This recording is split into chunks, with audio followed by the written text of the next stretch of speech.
We're going to be doing an AMA here with your boy right now. That's an Ask Me Anything for those of you who are not aware of that.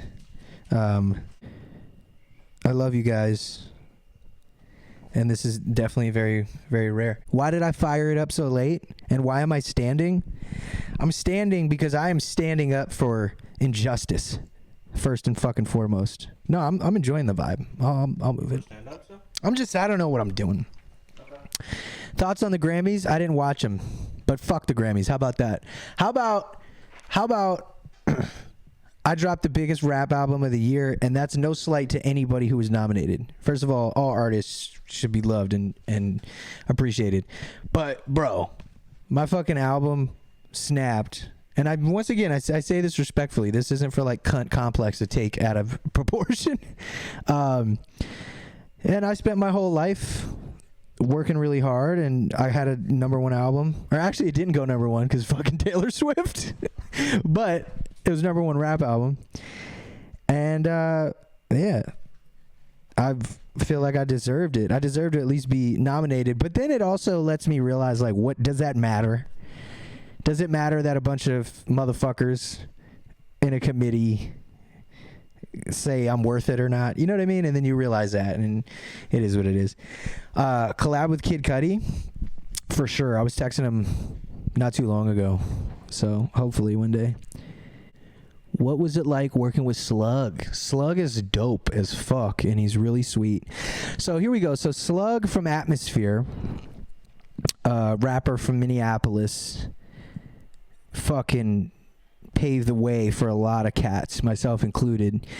And I can't fuck with this song right now. I love Mac, but I don't know why this song always annoys the shit out of me. Slug's a great guy. Slug gave me my first performance at a festival ever. And it was something really amazing. And I remember J. Cole headlined it. And I was like, oh my God. And I saw Cole, and he was really sweet, and we kind of chopped it up, and it was, you know, this was like 2014, so it was my first album was out. I don't even think the album was out yet, which is crazy. It was like gonna be out. And I saw Cole, and I saw a bunch of people. I saw fucking Ice Cube and shit. Dude, Today Was a Good Day. Oh my God, that was amazing. And, you know, Slug and Ant from Atmosphere, they threw this, and it was really amazing. Bro, like 5 years later, not even, they bring me back to headline. So imagine how that feels to be an artist, and I'm looking up to these people, and they give me this like dope slot at like 2 o'clock, and then bam, I come back and I'm headlining fucking after Migos. Like, that's crazy, bro. After Wu-Tang Clan, bro. Like, what? I've opened for Wu-Tang Clan. And it's funny because on that trip, that's actually how I met the RZA. Me and the RZA had like known about each other and whatever, but he was like, yo, bong bong, let me get your math. That's what they say in New York. They call it the math. It's the telephone number. And then we was in contact. Now that's my fucking dog right there. Favorite OutKast record? ATLiens. Can I talk about my experience meeting Eminem in Hawaii? Yeah, it was pretty amazing because so I had worked on this song Homicide, and it's funny because I was gonna call it Genocide, but then I think the concept of like Eminem being a white guy that probably didn't like feel well, and me looking white, and it's like we have a song called Genocide. For me, it was about extermination of like the rap race, right? It was just some raw rap, you know, grimy shit. But then we had thought about Homicide being better. And I got that because I just didn't want a bunch of fucking social justice warriors trying to tell us what we were trying to say, and it was this whole thing. Like, and I was just like, I don't even want to deal with the bullshit. Like, I know what I would mean if I would title it that, but like, who gives a fuck? I don't even care. I just want, this isn't, for me, it's not about headlines. You know me, I've never been that guy. I don't diss somebody to try to get their attention and fucking none of that shit, like, at all. So for me, it was more like, who gives a fuck? Let's just have fun. So I did the song. And I rapped the whole shit, and it's funny because when I was like chicka chicka chicka Slim Shady, I was like, man, what if I sent this to Eminem? And this was back when Paul Rosenberg was the president of Def Jam. So I was like, hey, man, can you reach out to M, blah, blah, blah. My manager hit him up. It was this whole thing. And then I get a call like a week later that's like, yo, Eminem loves the song. He wants to do it. And I was just like, what? That's the biggest dream come true there. And he had already showed me some love on his album before then and like shouted me out. So that was really special. And then a week after that, I get a call that Eminem wants me to open up for him in this fucking stadium in Hawaii, bro. And I was like, what? Yes, let's go. And I think did we go to Hawaii after that? I think we went straight to Hawaii after that. Anyway, or not Hawaii, excuse me, Tokyo. But so I get there and I do the show, I perform, or no, I didn't even perform yet. And I'm like waiting to perform. And then they're like, yo, Marshall wants to meet you. And I'm like, oh my God, this is like the first song I ever like learned how to like memorize was Forgot About Dre. Nowadays, everybody want to talk like they got something to say, but nothing comes out when they move their lips. It's a bunch of gibberish and motherfuckers act like they forgot about Dre. Like what? I had that shit on a cassette tape for all you fucking Generation Z. I had that shit on a cassette tape that my sister made me on both sides. It was a radio edit of it, and I would just listen to it over and over and over. Dun, dun, dun, dun, dun, dun, dun. Anyway. So I'm like a little schoolgirl. I'm so excited to go meet Marshall, right? And I remember we got in this like golf cart, and it's like me and my two security guards, and we walk through this maze of a stadium and this whole thing, and I'm just so nervous. And I get back, there's fucking Royce the 5'9", Alchemist, a bunch of people, super vibes, and then bam, out walks the man himself. And I was nervous, and I kept saying it. I was like, man, I'm fucking nervous, man. He was like, I was like, I don't want to be weird. He was like, man, just shut the fuck up, bro. You're being weird. And I was like, okay, beard is weird. And then we just started talking about rap. And once we started talking about music, all that, you know, emotion of like being nervous and shit just went away, because I was like, yo, this dude's a fucking rap nerd, bro. Like, he's like me. Like, he just knows everything there is to know about all the shit. So we all started talking about that, and it was just a really special moment. It was really dope. And then he goes, yo, I got this song I want to play you. And I was like, okay. And it was on CD. This motherfucker busts out a CD. And it's funny because you could be like, oh, why does he have a CD? But the fact of the matter is, he ain't trying to have his shit leak, you know what I mean? So they keep all their stuff like on hard copies or whatever. So he plays this song, it's Homicide, and it's his verse. And the first time I heard it was with Eminem, and he was giving me one of these, like he was like, yeah, like, right? So you're me, and I'm looking at this motherfucker like the whole time. Well, we both kind of doing this thing, but he's like, listen.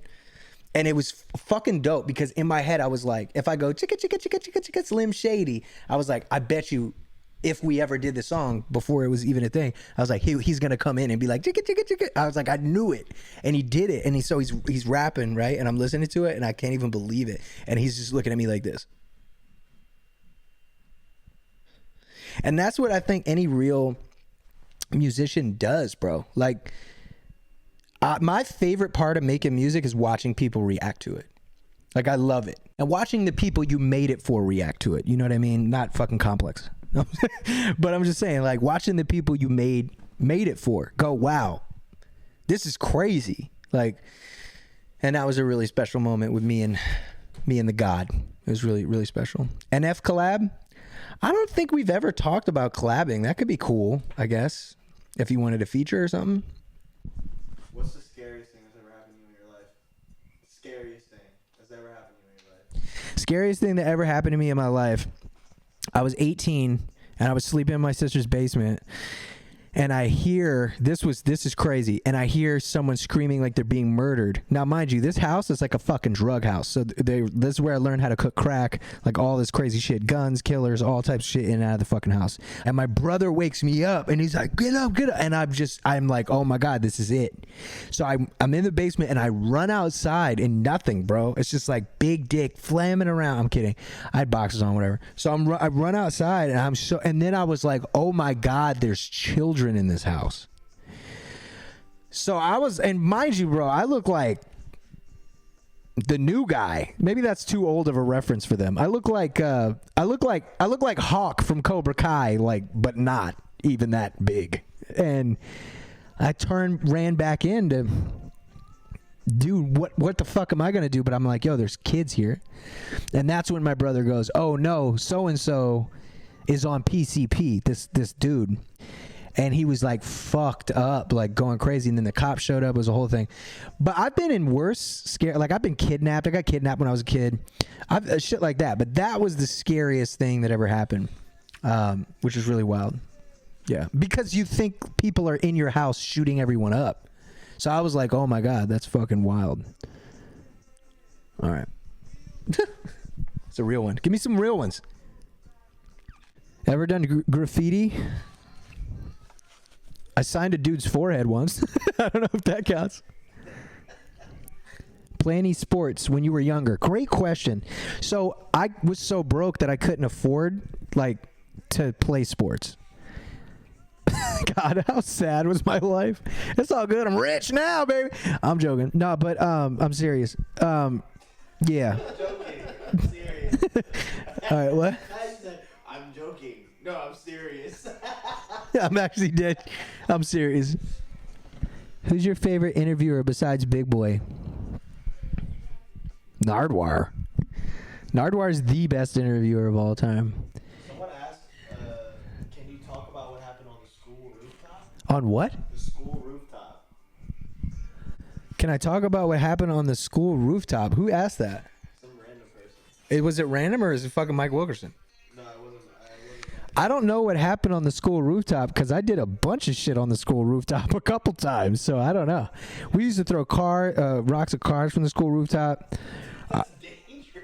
Oh, yeah, I know. We were fucking crazy. Oh, did I ever tell you about the time we threw a fucking D-volt battery at a cop car and shattered the glass window? What? Well, this is all... You'll be able to read all this shit in my autobiography. Cringiest date story. Cringiest date story?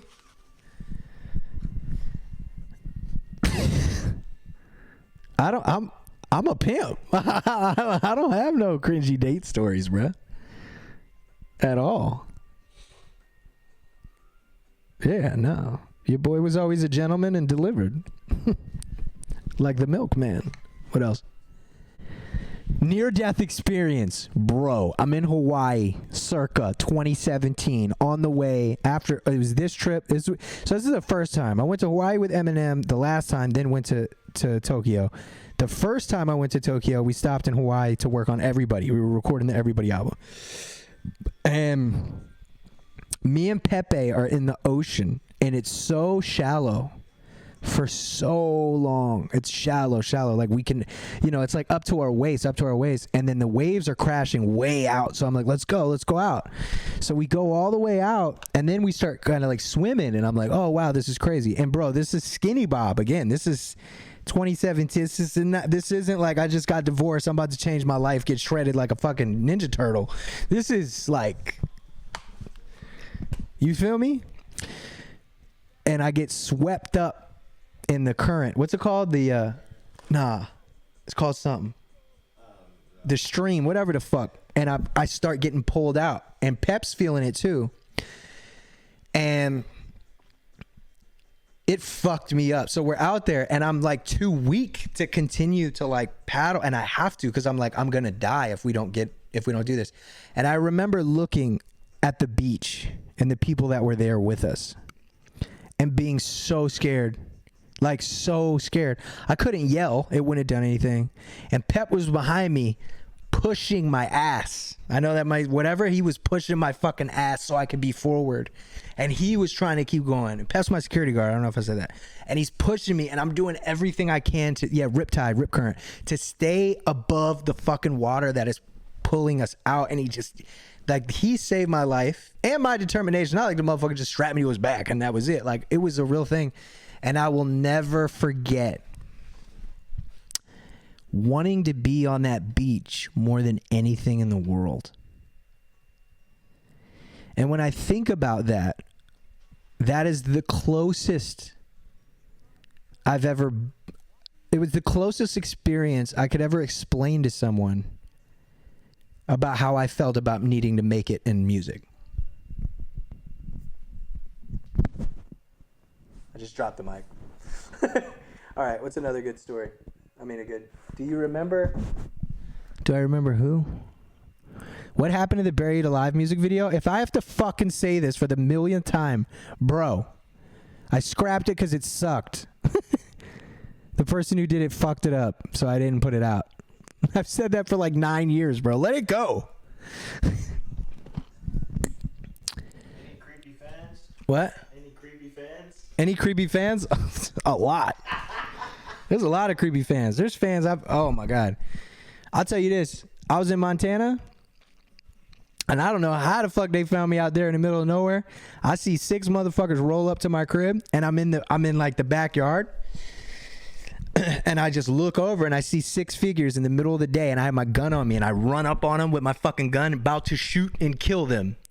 And they were like, oh my God, like, he's got a gun. And it turns out it was just like young, like college kids or some shit like that. And they ran, and then my security guard went and choked them up. It was like a whole fucking thing. But like, cause I don't play. I will shoot a motherfucker dead. I got my wife and I got my son. And if you on my property and I don't know who you are, what the fuck you're doing, I don't give a fuck. You know what I mean? For safety, I don't want to have to ever do a violent thing ever. I don't condone violence. I don't this and I don't that. But if you coming on my property, you have no reason to be there, and you're literally like trying to break into my shit, it's lights out, bro. I can't fuck with that. All right, we're still going. Weirdest thing that you've ever seen in the crowd of a concert? Somebody either almost or did die. Not to bring down the mood. Yeah, this girl like OD'd. That was crazy. That was a couple years ago, and Momberg like did everything he could to save her life and resuscitate her. And it happened out of nowhere, and then she but she was like from some other state and went there and didn't tell anybody and was with this guy, and it was like this whole crazy thing. Bro, there's so much shit that's happened on tour. Shit I don't even remember because I'm like shaking a million hands, getting COVID and shit at the meet and greet. It was crazy. All right.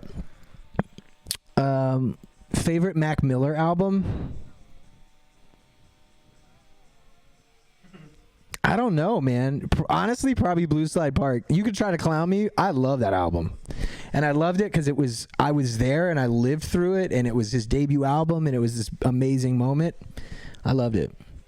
Favorite NF album? I've never listened to an NF album. That's not shade. I just was always like, would listen to his like his songs and shit. You know what I mean? Like when I would hear them and I was like, wow, this guy can fucking rap. I should bring him on tour, you know? But yeah. Did I quit nicotine?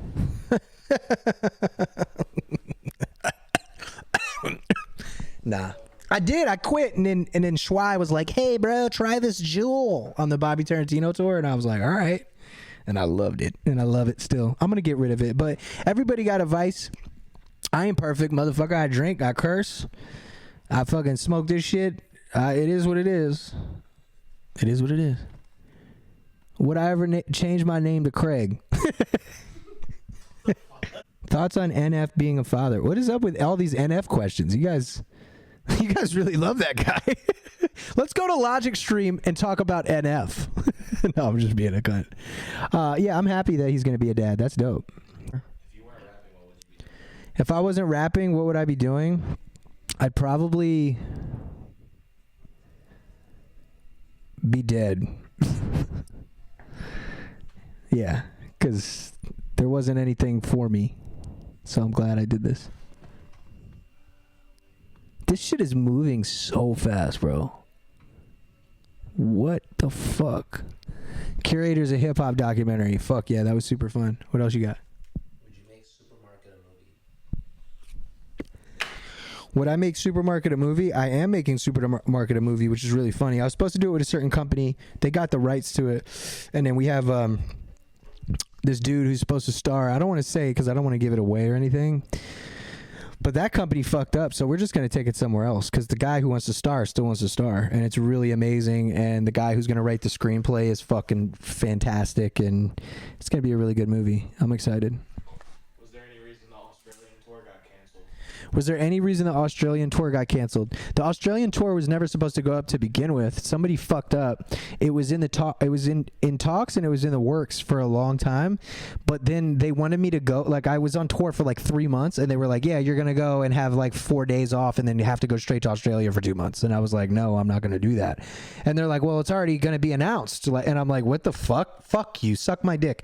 And that's when I started, because there was a time where I damn near wanted to kill myself. And the funny part is that it was at the height of my career with 1-800. I wasn't enjoying rap. I wasn't enjoying performing. I wasn't enjoying seeing fans. Fuck a fan. Didn't want to see a fan. That is a mentality you shouldn't have. And that's because people, they see the money they can get and everybody's in your pocket and blah, blah, blah. And I started to hate music. And then I was like, yeah, no, this isn't good. So I started saying no a lot. I started saying no to a lot of things. And I can't wait. I've always wanted to go to Australia. Crikey, prawn on the bobby. I've always wanted to go. Rise supplies. And I will go, and I'm excited, and I can't fucking wait for that shit, for sure. But I was just at a place in my life where I wouldn't have been healthy if I went. You know what I mean? I wouldn't have been happy if I went. And I think any fan in the world, no matter how much they want to see me in their country and how much I want to be in their country, if I'm not happy to be there and I don't want to be there, you don't want me on stage just going through the motions like a fucking robot. You know what I mean? Because I love you guys. Will there ever be a no pressure tour? Will there ever be a no pressure tour? I don't know. I'm definitely gonna tour again. I'm never gonna not tour. Like, I hated touring, so I stopped it, and then yeah, I was just like, I want to retire and relax. But that doesn't mean that I'm not gonna perform. So I mean, is it called the No Pressure Tour? I don't know. Is it just another tour and I just so happen to do some of the No Pressure songs? I mean, because now I have such a catalog of music, right? It's like 10 years of music. So I can perform a lot of shit, you know? So I'm excited to do that.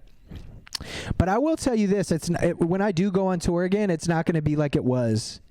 Like where I was in arenas. I mean, I might do a few arenas, but it's not going to be this like huge lights and smoke and production and a bunch of bullshit to like distract you.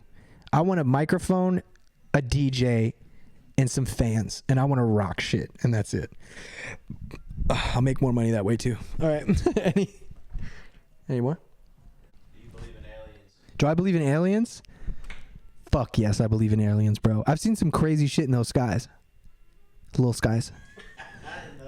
In those skies, bro. In those skies, I've seen some crazy shit. I've seen some fucking aliens, bro. I have seen aliens. I am an alien. I'm a fucking alien. What? Alien. Do you think it's suspicious that they don't let people go to Antarctica? Like, actually venture into Antarctica? Do I think it's suspicious that they don't let people venture into Antarctica? Yeah, that's weird. You should be able to, you should have the freedom to go basically anywhere in the world. That's where the aliens live, bro. The aliens live in Antarctica, and you know what they're doing? You know what they're doing? Do you know what they're doing in Antarctica? What? Chilling. You're fucking chilling, bro. What do you think the best track I've ever made is? I don't give a shit. No, I'm just kidding. Could you imagine? I don't fucking know. I don't think about it that way, man. J.J. Abrams TV show still happening. It wasn't a TV show. It was a movie, but it's not happening. I love J.J. That's not the reason it's not happening. It's some other fuck shit, but it's all good. You're scared of the end of the world. Am I scared of the end of the world? Honestly, I used to be scared of the end of the world. You know what my mom used to say? She was like, we're Christians, and one day it's going to be the mark of the beast, and it's going to be before Jesus returns, and the Antichrist, Satan's son, is going to return to the earth and have all these people, and he's going to seem like, oh, peace, and he's going to be spreading world peace, but it's not. And they're going to come to our house, Bobby, and they're going to put a fucking gun to your head, and they're going to put you on your knees, and they're going to say, do you believe in Jesus Christ? And if you say yes, they're going to blow your brains out.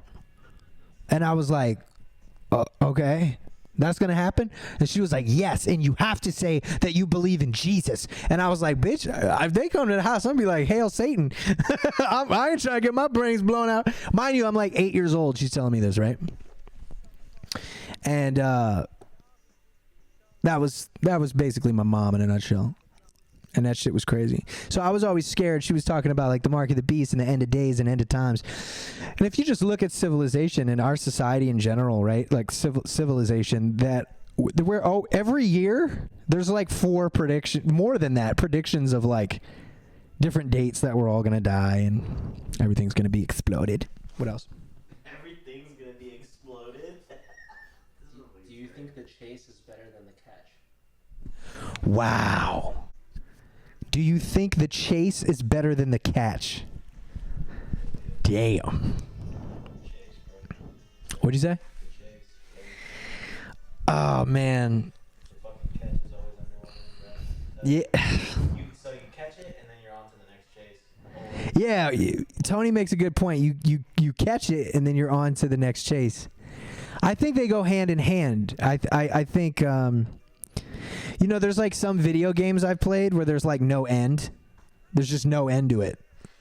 You could have a goal, I guess, to have this amount of blah blah blah, but it's there's like no end to it because there's always something new. So that's cool, but like without a real goal, what's the point? So the chase, right?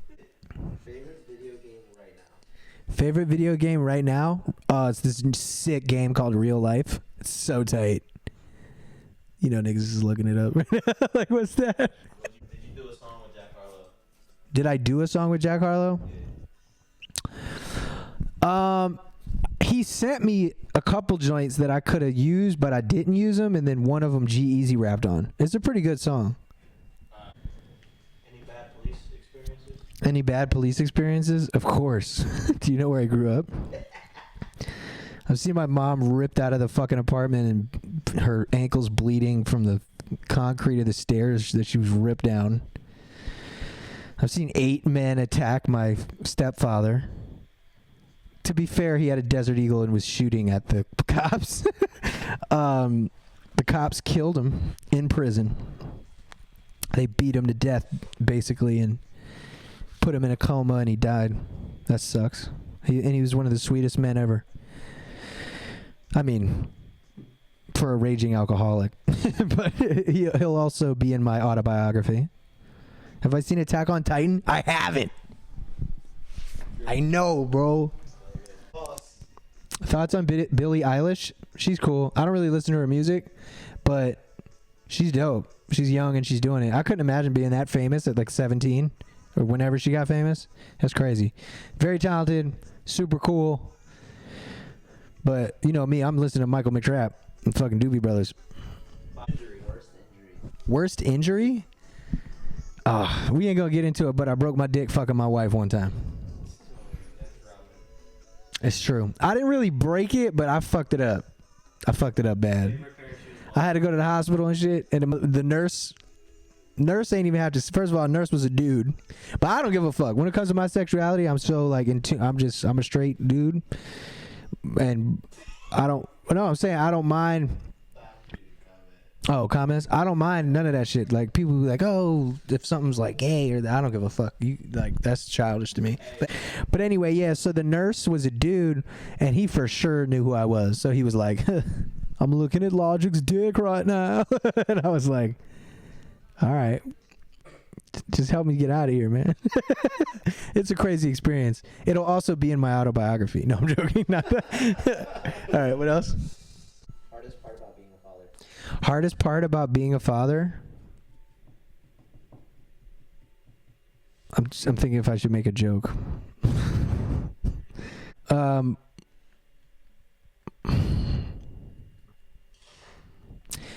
a good fucking dad. I'm a great dad, but I still feel guilty because I work.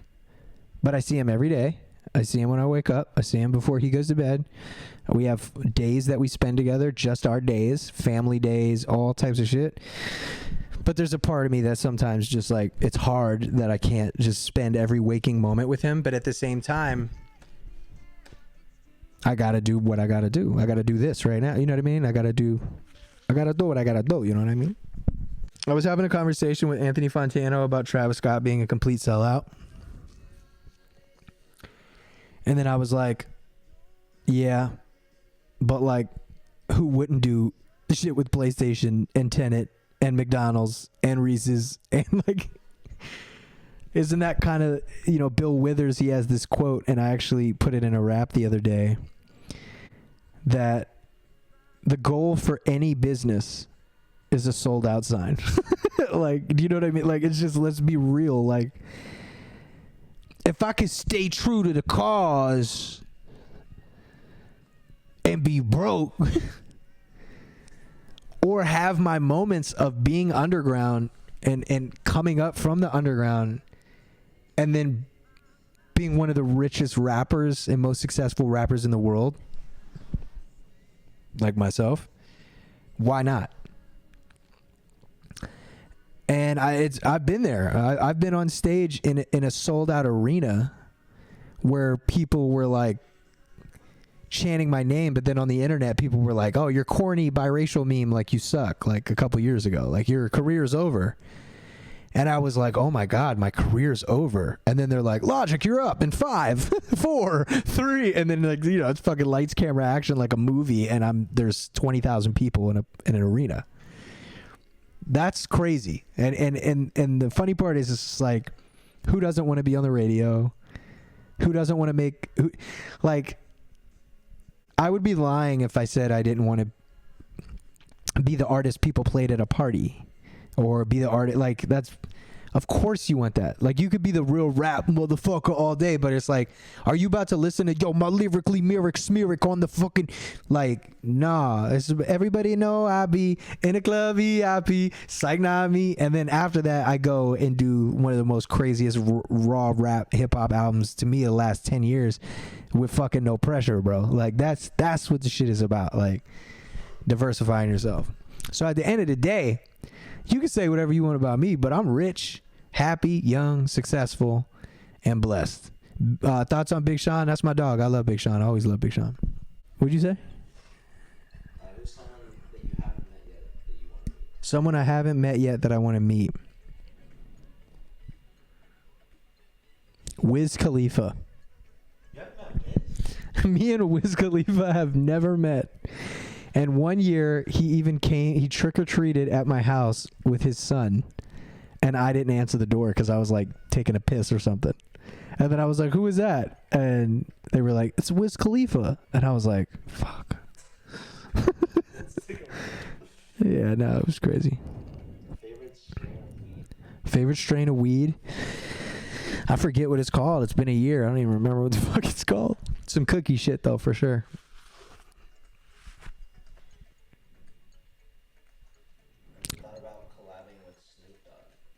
What was interacting? Oh, I'd love to work with Snoop Dogg. What was interacting with Kendrick Lamar like? I've never met Kendrick Lamar as Logic. I only met Kendrick Lamar as, like, the dude trying to be Logic in 2010 at South by Southwest. And Kendrick wasn't even Kendrick yet. And I was just like, "Hey, man, nice to meet you." I shook his hand. He was really sweet. And I just remember, like, looking at all his videos and then meeting him. I was just like, "Damn, this dude's kind of short." Like, you know what I mean? I didn't realize, I was like, "He's a powerful motherfucker." And yeah, it was, you know, but he was pretty cool. All right. I love you guys. Enjoy the vibes. I appreciate you. I love you guys with all my fucking heart. You're the best. Stay amazing. Be great. I'll see you soon. All right.